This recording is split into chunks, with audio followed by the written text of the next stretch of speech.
And just like that, it's over. After 2 months, the Occupy movement appears to be falling apart. The Toronto, Vancouver, and Wall Street protests have all received eviction notices, and many of the protesters have packed their things and left. In New York, freestanding structures have been banned from Zuccotti Park, aka Liberty Plaza Park, literally leaving supporters of the movement out in the cold. At UC Davis, students were pepper sprayed for conducting a peaceful sit-in. The Vancouver protesters are being booted from one site to the next on an almost daily basis. Here in Toronto, a fraction of the protesters originally stationed in St. James Park await the arrival of police to dismantle the last tents and officially evict the remaining residents. It's easy to blame Rob Ford, or overzealous police officers, or even the ever-referenced 1%. All are logical targets. If this is really the end of the Occupy movement, some of the blame rests squarely on the shoulders of everyone who asked for it to be simplified, who asked for protesters to get to the point. For those who couldn't be bothered to Google the reasons behind the protest, type in Occupy Wall Street at Adbusters. It's the first page. This is about more than Occupy, which will live on past people in tents because it means something. At the core of the movement is a simple desire to have things better for our children than they were for us. Our parents failed. Will we? No.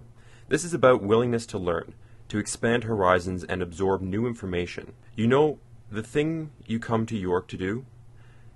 You can disagree with the methods behind the movement, camping isn't for everyone, or the objectives. Too many people are calling for the end of capitalism, slightly unrealistic, or the people getting all the publicity. The whole thing is still focused on white people with enough money to afford urban campouts. But can anyone really be opposed to the idea behind it? Can anyone say with complete conviction that the current fiscal power structure in North America specifically and the world generally is without flaw? Many of us will graduate and be unable to find new jobs in our field. When OSAP comes calling, we'll need to earn some sort of cash, so we'll aim for whatever jobs are available. Except, because of record layoff rates, we will be competing for entry-level positions with people decades our senior. The deck is stacked in a way that has never been before, and we, as a society, can either accept this as a reality and continue to eat each other alive to make ends meet, or we can make noise until someone takes notice. That's what the Occupy movement is. At this point, noise. It's not quite articulated, and it's not packaged for your easy consumption, but it is the collective noise of people who want change.